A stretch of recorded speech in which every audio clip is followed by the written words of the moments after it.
Module 6, Lesson 10, Linear Models. Now, in previous lessons, we have decided if a model follows a trend that's positive or negative. We've put a line through that data, determined the equation for that line. We've used that line to make some predictions. Now what we're going to do is we're going to come up with the equation for the line, and we are going to interpret the slope and the y-intercept for that data. We're also going to look at a couple definitions here for the x and for the y values. So we have an independent and a dependent part to this. One depends on the other. So does x depend on y, or does y depend on x? Well, y is going to depend on x. So x is the one you get to pick when you make a table. It is the independent variable. Y is the dependent variable. Some other names for independent are explanatory and the predictor.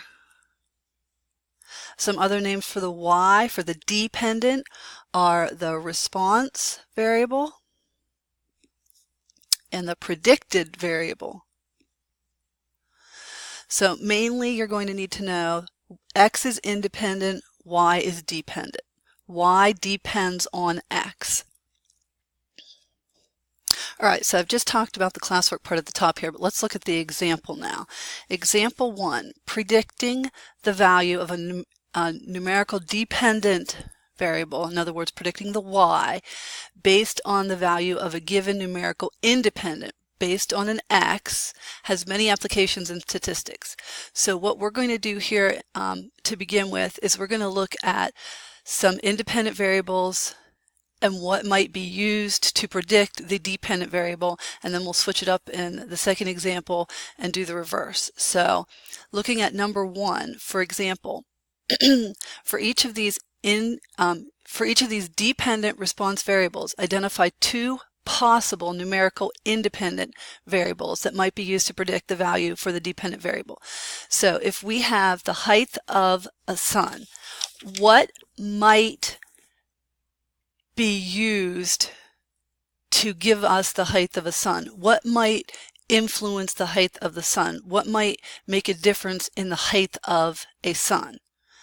Well, possible things that would explain the height of a sun would be the parent's height,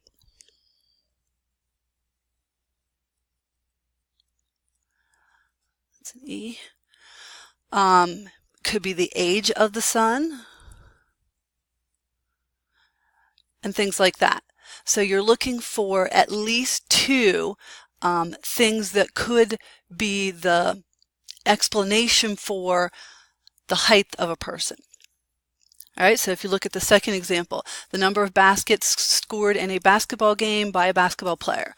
Well, the number of baskets that he scores could be dependent on how long he played. So the number of minutes played. If he only played a little bit, he's not going to score as many as somebody who played for a long time. And what else could be the indicator of how many points he might score would be how many shots he's willing to take. So let's say the number of shots taken,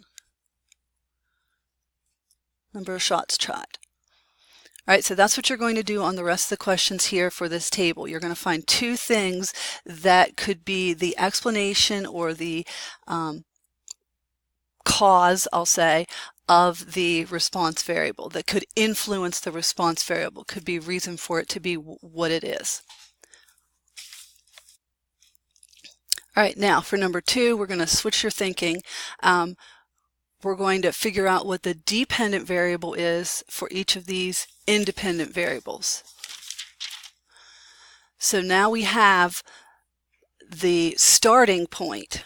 Okay, so this is like your y. This is your x, and we're trying to figure out what we can predict from that. What can we tell? If we know the age of a student, what might we be able to tell from that student?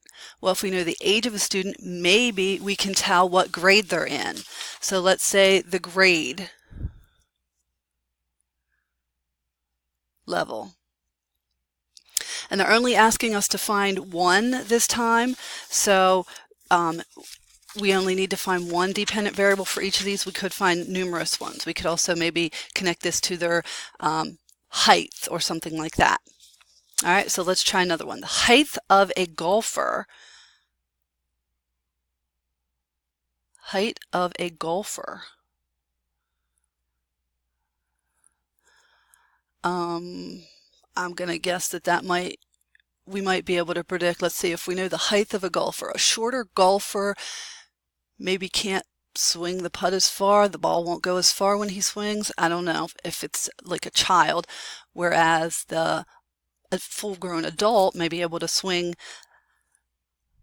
and have the ball go further. So the height of a golfer, we'll say how far they can hit the ball. All right, so that's some things that we're going to practice, and I'll let you guys try the rest of these. I'm going to go on and do some other things here with you, but you can try those then on your own. All right, example 2. A cell phone company offers the following basic cell phone plan to its customers. The customer pays a monthly fee of $40. In addition, the customer also pays 15 cents per text message that they send from their cell phone. There's no limit to the number of text messages that they can send. There's also no charge for receiving a text message.